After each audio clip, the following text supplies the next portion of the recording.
This is a production of the Church of Christ, powered by the Lagos State Youth. Hello viewers, this is your regular program, The Mirror of Truth. This program is designed to present the absolute truth from the scriptures. For the Bible says, and you shall know the truth, and the truth shall set you free. I'm your host, Evangelist Ojeh Philip. I am presenting a message to address the all-important issues of life. And this message is tagged 3 enemies of faith. What is faith? Faith can be defined from the Bible dictionary as the substance of things hoped for, the evidence of things not seen. When we are talking about substance, we are talking of something that is real.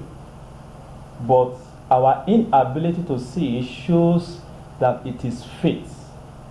But we have to develop a mental picture of our prayers, of our requests, and of our expectations.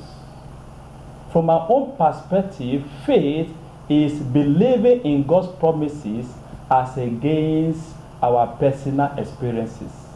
I repeat, faith is believing in God's promises as against our personal experiences. Majority of men today are believing in their personal experiences as against God's promises. God has a promise for everyone on the surface of the earth.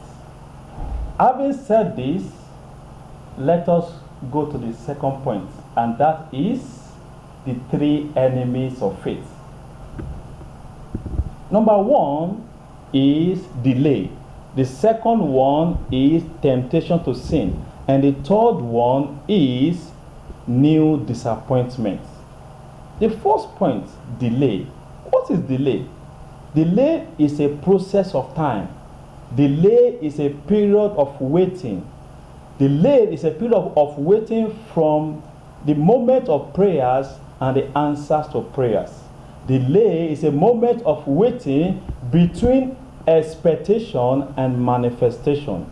Delay is a process of waiting when one has faith and when the reality manifests. And therefore, delay has caused several men and women that have faith in God to turn back from God. Delay has caused faith to turn to unbelief. Has caused many that have confidence in God to be demoralized. Delay has caused so many people that believe in God to become unbelief. And as a result, we want to look at a perfect example today in the person of Joseph. Joseph had a dream. In the book of Genesis chapter 37 verse 2, the Bible says Joseph was 17 years old, and at that age he had a dream. Actually, he had 2 dreams. The first dream is that Joseph dreamt that he is with his brothers. There are 12 shepherds, and one shepherd stood upright, while the 11 shepherds stood around him, and they paid homage to him. The second dream was that there are 11 stars, with the sun and the moon also paid homage to him. He narrated this dream to his brothers and his parents, and this caused so much hatred, jealousy, and envy. And this led his same brothers to sell him off to the Chaldeans that later sold him to the Egyptians. At the house of the Potiphar, Joseph himself became a slave.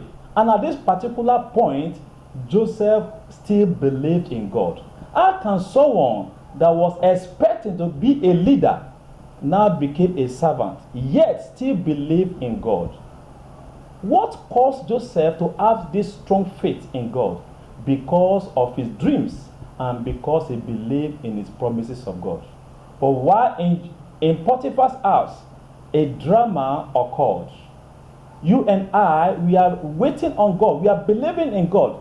We believe in the promises of God. But when days turn to weeks, and weeks turn to months, and months turn to years, our faith diminishes. Our boldness and confidence demoralizes. And this led to the second point. The wise man Solomon says in Proverbs chapter 13 verse 12, hope delayed, hope deferred make the heart to be sick. Many Christians are hoping, believing, and having confidence in God. They have been demoralized as a result of delay. Many are sick in their mind and sick in their hearts. But I want to encourage you today, by the promises that God has given to you, that there is still hope. This leads to our second point, temptation to sin. While praying, while hoping and believing in the almighty power of God, temptations comes our way. And no one is exempted for these temptations. In the book of Luke 22 verse 40, Jesus Christ admonished his apostles, say, pray that you might not enter into temptation. Temptation is everywhere. But God and Jesus has given us an assurance that when we are prayerful, we will surely overcome. In the book of 1 Corinthians chapter 10 verse 13, and the Bible is still telling us that there are no temptation that comes to men that is certainly common. But God is faithful that with such temptations, He will certainly make a way of escape. Why are you worried? Why are you bothered? Why are you complaining? God has given you an assurance that He is a faithful God. And because He is faithful, He will surely make a way of escape. Don't go about complaining, living in worry, as if you are hopeless. I am giving you hope and assurance today that God is faithful to His promises. The Bible makes us understand, because today many people are blaming God, blaming Satan for temptation that comes their way. But the book of James chapter 1 verse 13 to 14 clarify this issue. It says, when anyone is tempted, one should not say God has tempted him. But everyone is tempted when he is drawn away by his own lusts. And when lust has conceived, it gives birth to sin, and sin leads to death. So at this very moment, we should not blame God. We should not blame Satan. What leads to our sin is as a result of our lusts or evil desire. Joseph was tempted. Joseph was tempted beyond measure. In the book of Genesis chapter 39, 7 to 10, the wife of Potiphar came several occasions. In fact, the Bible says on a daily basis, disturbing and demanding sexual requests. But what happened? Joseph denied her. And Joseph said, how can I commit this great sin against my God? Joseph fled away. Joseph was tempted daily by Potiphar's wife. Potiphar's wife was demanding sex from Joseph, but Joseph refused. But on this particular day, Potiphar's wife held on to the garment of Joseph, but Joseph fled. In our next episode, we will see the outcome of the temptation of Joseph. Till I come your way, I remain your regular host, Evangelist Ojeh Philip.